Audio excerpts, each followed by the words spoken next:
Did the Utah Jazz snag the single best asset that's going to become available at the trade deadline? Some think so. It's next on Locked on Jazz. Bum bum bum bum bum bum bum bum bum bum bum bum bum bum bum.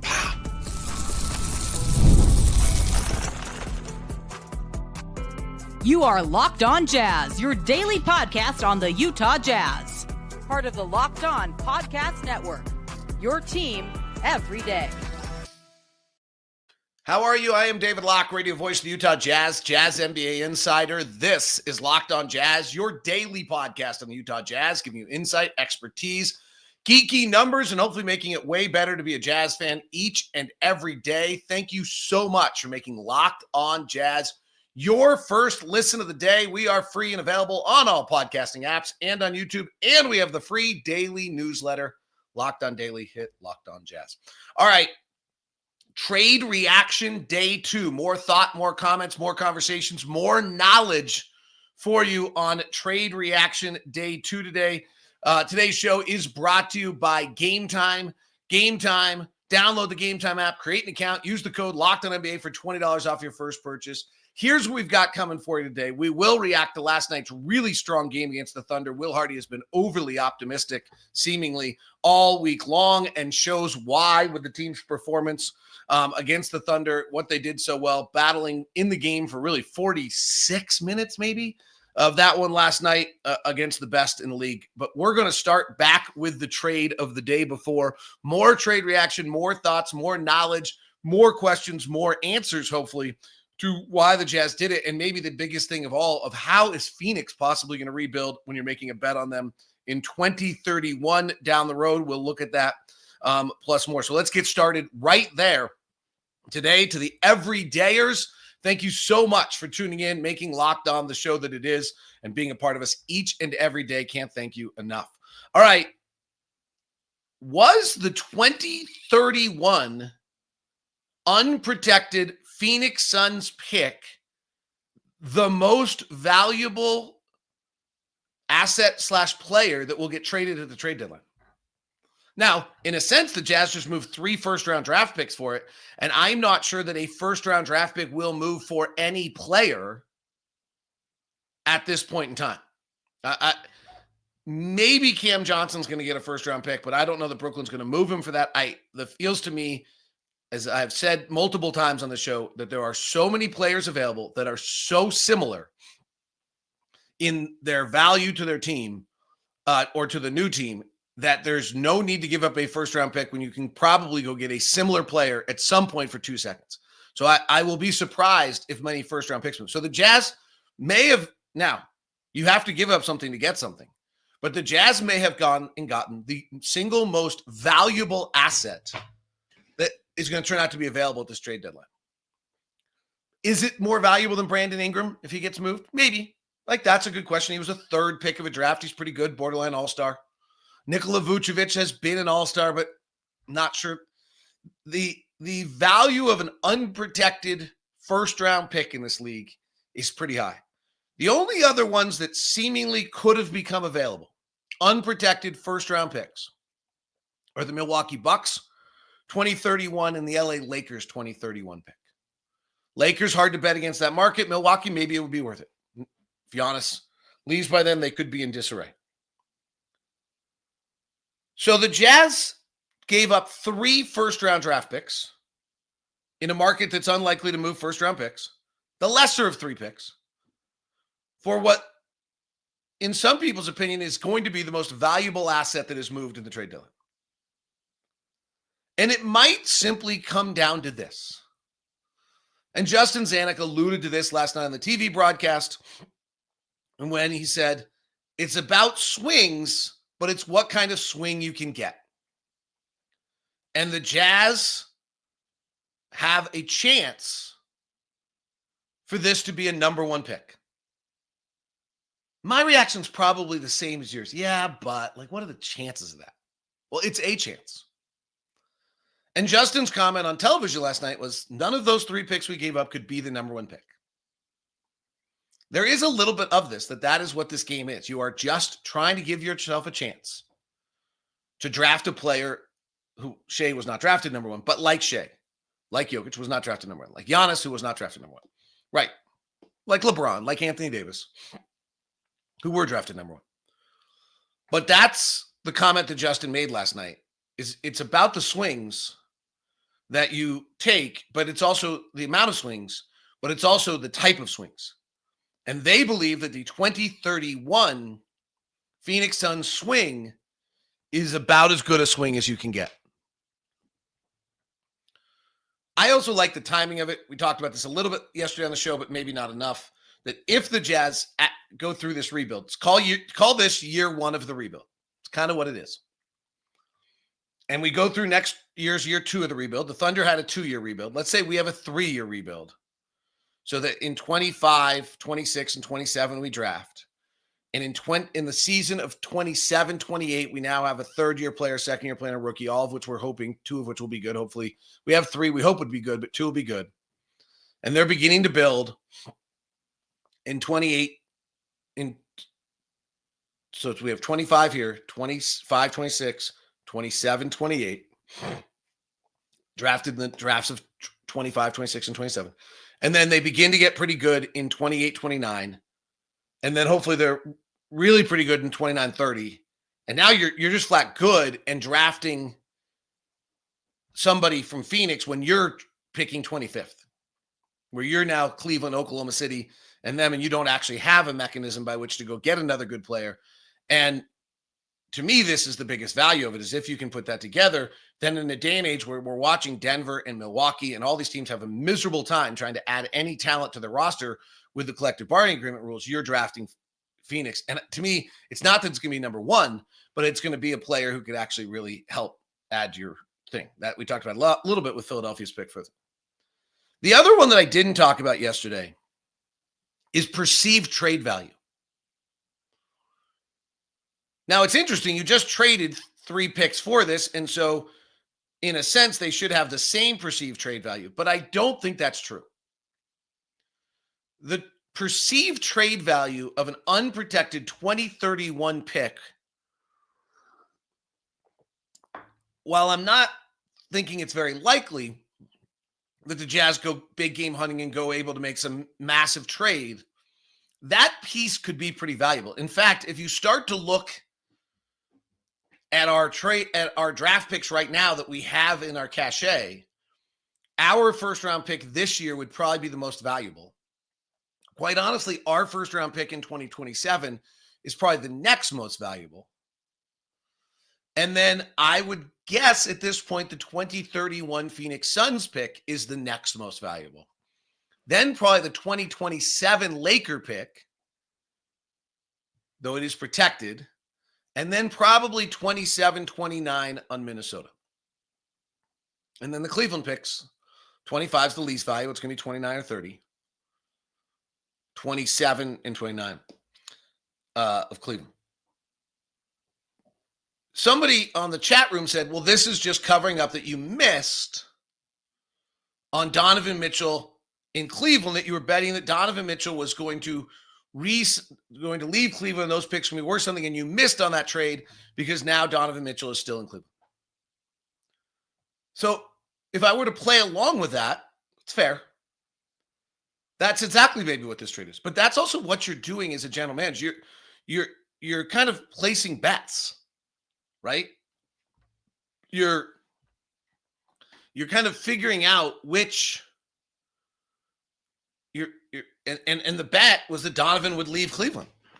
Still possible, by the way. Playoff failure or 2. Didn't have a very good close to last night's game and a wacky wild finish against Houston. We'll talk about it coming up.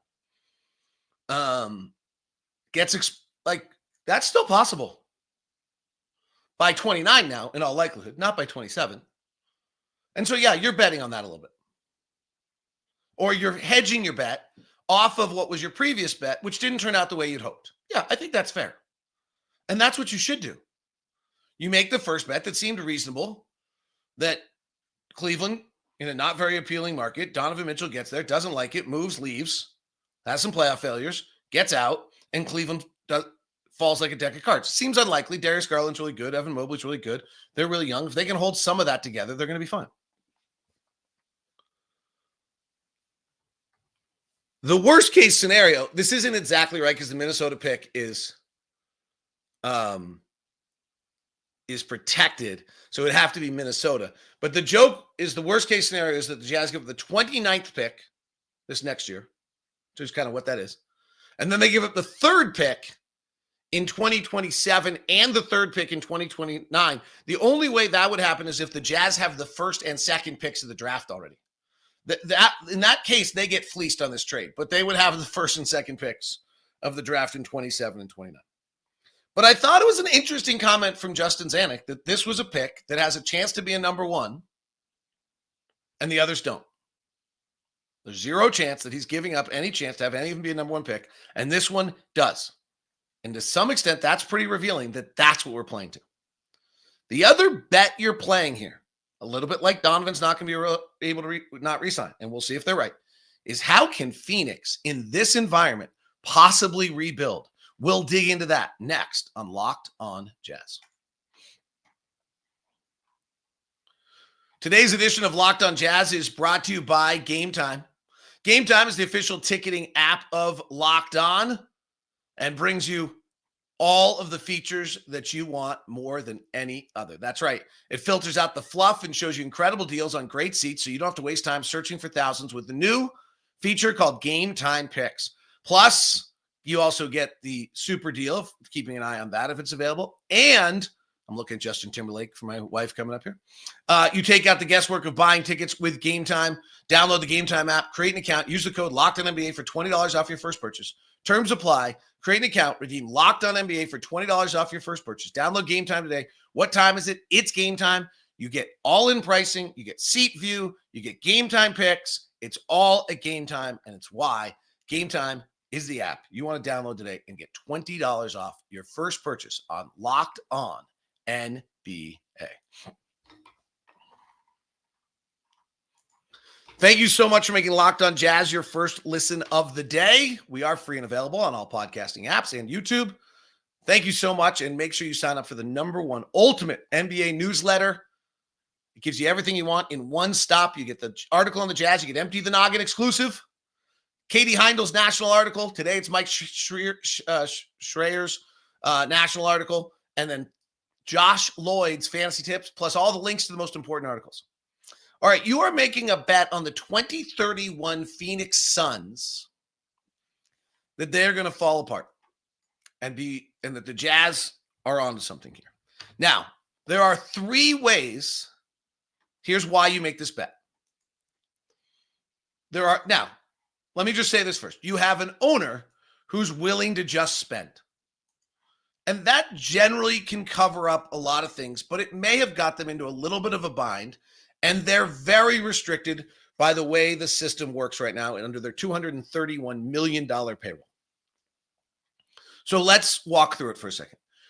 There are 3 ways in which you can build a roster. Okay? You can draft, you can trade, and you can sign free agents. Here's Phoenix's draft situation coming up. In 2025, they have the least favorable of the Jazz, Minnesota, and Cleveland they just acquired. And they have the more favorable of the Houston and their own pick, with Houston being where it is. So probably they'll keep their own pick in that case. Okay. In 2026, they have the least favorable of the Phoenix, Orlando, and Washington pick, 1 through 8, or a swap with Memphis. It is the most convoluted pick that's out there. Oh, excuse me. 2025, their pick goes to Houston. Okay, Houston has the Suns pick in 2025. In 2026, they have their own pick in that wild swap. In 2027, they now have the pick they just acquired, and their other pick goes to Houston.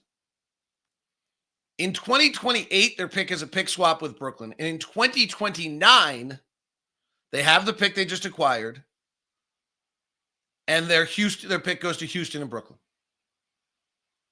In 2030, they have the least favorable of themselves, Memphis, and Washington.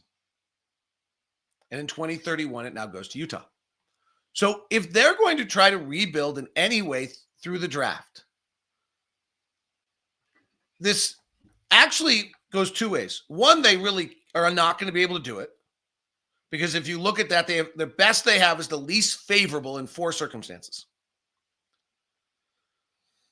It also means, though, that they're unlikely to bottom out because they don't control their picks, so they have no reason to play the draft game, so they should always try to be pretty good. This is the one problem I have with everyone whenever we go, anyone goes and trades for draft picks. You're therefore de-incentivizing that team to ever lose. And there are enough teams that are trying to lose every year, that you're generally kind of guaranteed to get yourself to a half-decent spot. And with the play-in, you can kind of almost always get to the play-in. So that's the first thing. There'll be no incentive for Phoenix to be able to go to the bottom and try to rebuild through the draft and then miss and be crappy in 2031 first. So that's disappointing. But it also means they're going to have a hard time rebuilding through the draft. So those, like, in that sense. The second thing is on this is trades. Well, they can't really trade many of any of those picks other than the ones they just acquired from us. That's why they did it. The next thing is that their 2032 pick is likely to get frozen because they're in the second apron. And what that means is they can't move it. And if they stay in the apron too long, it gets dropped to 30. That doesn't impact their ability to rebuild it. Again, Reed kind of says that they probably won't go to the bottom because they aren't incentivized to, but it makes it very difficult for them to make trades.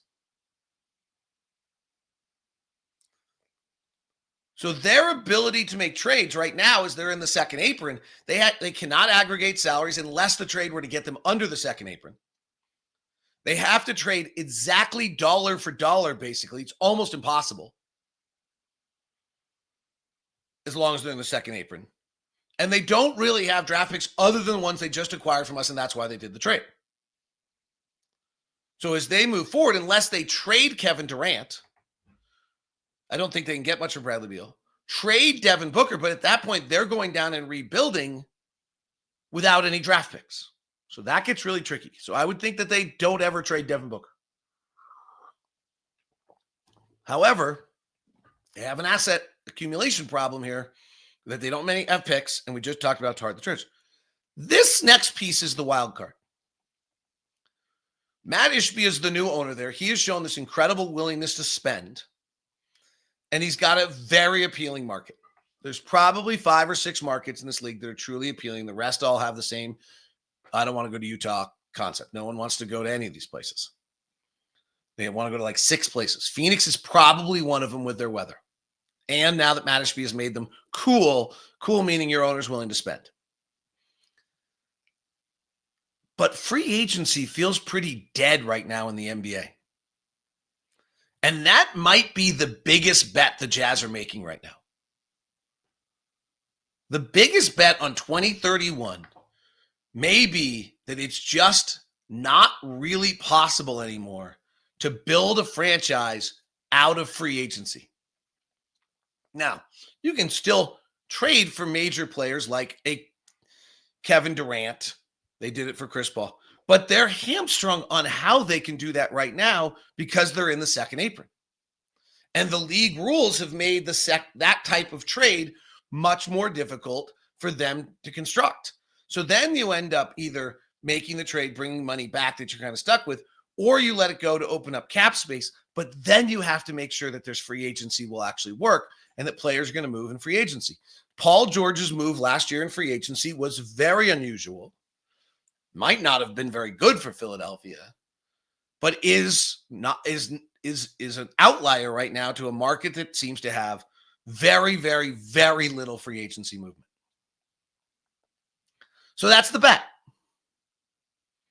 The bet is that they don't have draft assets, that the collective bargaining agreement is going to make it hard for them to make trades, and that the free agency market is drying up and going away, and therefore their ability of the Phoenix Suns to rebuild their franchise, if as Kevin Durant ages past 35, as they move Bradley Beal for Jimmy Butler, whatever they might do, and he moves past 35 and 36 and 37, is going to be very limited.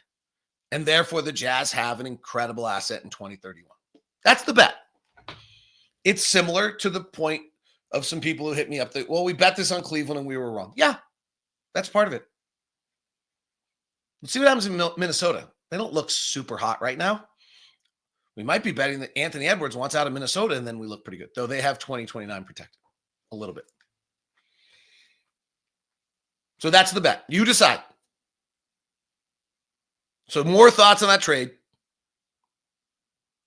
The big type of swing you're going to get, getting a number one, the perceived trade value of this for future use, and the bet that the world and the landscape is going to make it very difficult for Phoenix to rebuild this franchise as Durant and whomever they acquire coming up here ages out of this phase that they're doubling, tripling, and quadrupling down on right now. The Jazz played Oklahoma City last night. Oklahoma City's the best in the West, and the Jazz were right toe-to-toe with them for much of the night. It was awfully impressive. We talk about it next on Locked on Jazz. Want to introduce you to a new sponsor here at Locked On. It's called Talk Space. That's right, Talk Space, and we're going to give you $80 off your first month with the promo code SPACE80 at talkspace.com/lockedonnba. But let me tell you about Talkspace. It's a therapy game changer. It can help you manage stress, improve sleep, communicate more effectively. But finding the right therapist and fitting sessions into a busy schedule can be challenging, so that's where Talkspace comes in. Talkspace is the leading virtual therapy provider and makes getting the help you need easy, accessible, and affordable. With Talkspace, signing up is simple. You can match with a licensed therapist who fits your needs, usually within 48 hours. It's convenient. You can have sessions from the comfort of your home, even message your therapist between appointments. Plus, Talkspace is covered by many insurance plans, and most insured members, there's a $0 copay. It's never been easier to prioritize your mental health. As a listener of this podcast, Locked on Jazz, you get $80 off your first month with Talkspace when you go to talkspace.com/lockedonnba. Enter the promo code SPACE80. That's SPACE80 to match with a licensed therapist today. Go to talkspace.com/lockedonnba to enter your promo code SPACE80 to get $80 off your first month and show your support for the show. That's talkspace.com/lockedonnba, promo code SPACE80. Thanks so much for making Locked on Jazz your first listen. Greatly appreciate you. Tomorrow we'll dig into that Walker Kessler conversation we kind of have pushed off for 2 days. Walker was great again last night. Boy, was he ever. What a night. He is a force right now. And Walker's really as much of a reason as any other that the Jazz were in last night's game. The Jazz had 23 offensive rebounds in last night's game. Walker dominated the glass and ended up with 9 of them. Had 17 points, 15 rebounds, 8 of 10 shooting. The efficiency that 8 of 10 shooting is. The 9 extra possessions on a night where you commit 27 turnovers and get 23 offensive rebounds, which allow you to stay in the game. Jazz got last night, Jazz offensive rebounding rate was 47% of their misses. This is a concern for the Thunder. 47% of the Jazz misses came back as offensive rebounds. The problem was the Jazz turned it over on 21% of their possessions. All right, there's a bunch of individual performances that are showing signs. I love Keyonte's free throws again last night, 8 free throws. As I said earlier this week, he's got to stop having nights where he shoots below 30%. This was another one. Like, I'd like to see him one out. Like, what can we do? Can we say like one every 5 games, one every 8 games, one every 12 games? Like, it was now one every other. It's 2 games in a row. Like, that's important. That's got to get fixed because you just have to make shots. Particularly if you're going to become an off guard, you got to make shots. The overall mental strength of this team was really impressive last night. So Oklahoma City is a bore to play. I talked to Mark Dagnall before the game about like, well, how are you so great defensively? And basically it was, yeah, well, you know, if we got Case and Wallace on you, then you run something, and then Alex Caruso's guarding you, and then Lou Dort's guarding you, and then Jalen Williams is guarding you, and then Shea's actually pretty good defensively, and then Jalen Williams festering at you, and this is without Hartenstein and Holmgren. And Aaron Wiggins, who's actually not a very good defender, but is thought of as being a very good defender because he's in on you and playing hard the whole time. So, and Cason Wallace and Alex Caruso are incredible defenders. It's just, offensively, it's just relentless. They're just at you the whole time. And so you start to break mentally and you commit 27 turnovers. I mean, you literally, Will got in on Isaiah. What I thought I saw was just a guy who was tired and just getting the ball up the floor and just kind of mentally checked out. And the next thing you know, he's trapped in the corner and turned it over. Like, oh, wait, how did I get here? I thought you saw both Isaiah and Keyonte starting getting frustrating with just every push and every shove and every whistle and wanting something and there's a play where Isaiah drives the lane and gets swiped at by Shea and the ball's loose and it's on the ground. He's turning the official to complain about it. I'm not criticizing. That's just a statement of how hard it is to play them. And so there were these little blips on the radar screen, but for the most part, I really thought this was a great night of just growth and how much this team is growing and how much Will Hardy's making them feel better or progress better. And the development that takes place as you get better is so great, right? We're 10-32 and we're trying to get a draft pick. Like, no one's kidding ourselves about what's going on here. But in the midst of that, you've got to find a way for each of your players to still stay involved and to get better. And that last night's an environment for that. So was the overtime game against New Orleans, despite losing the lead. Those are two back-to-back mentally difficult games. Thank goodness we're not playing Washington tonight. I mean, it would be the easiest game in the league because it's Washington, but I mean, I really think our guys would just be spent. By the way, if you have tickets for Washington, don't go tonight. The game's not happening. I thought the other one that was really, really impressive last night, I mean, these are kind of weird things. You know, it's easier to look at a box score and find a number and says, is they refocused a bunch of times. The game, the pressure and the energy and the difficulty of the game would get away from them, and then they would kind of re-engage back into the game and fix what they were doing.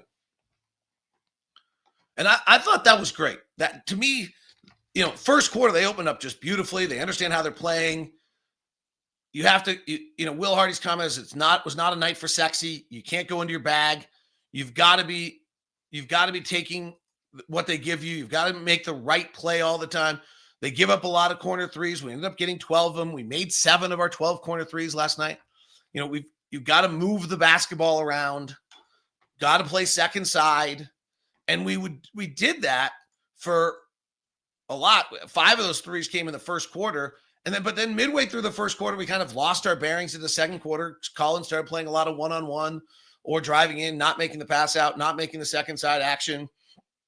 And, and then we regained it. Then we went back to playing the way we were supposed to with second side action and getting all that. And it was great.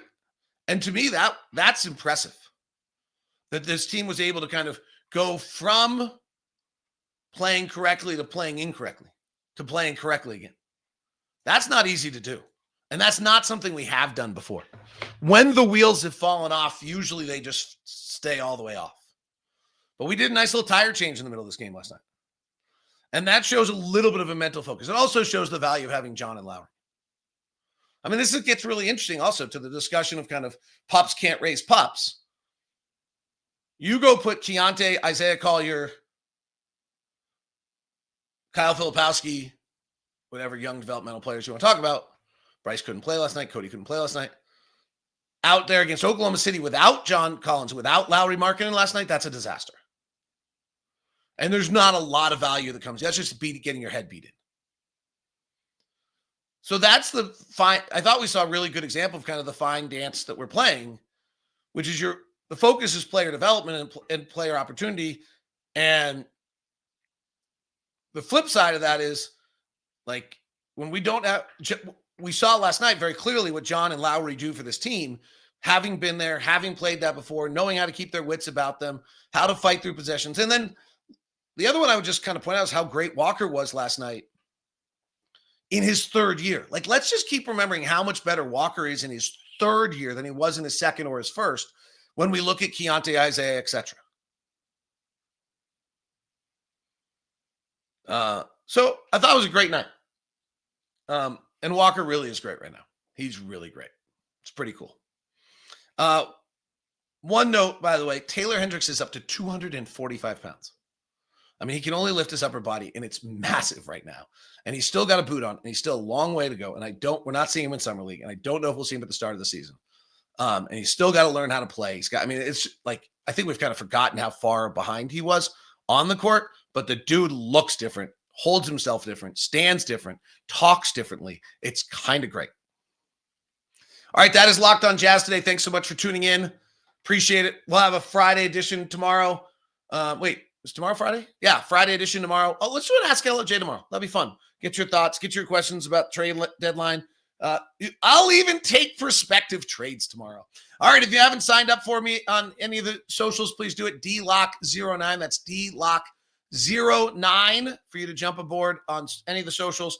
If you have not subscribed to the program, please do, either on the audio or video. If you're on YouTube, do hit the bell button. That'll notify you whenever we get a program out. And sign up for the daily newsletter, LockedOnDaily.com. You get Empty the Noggin exclusively today. We'll give it to you after every game, plus all sorts of other breakdowns, plus Mike Schreier's article today and Katie Heindel, two of the best national writers in the country, every day at Locked On Jazz. Have a great one. We now send you the first ever 24/7 national NBA channel, Locked On NBA, or on audio. Check out Locked On NBA for game night. Every game, every night on Locked On NBA.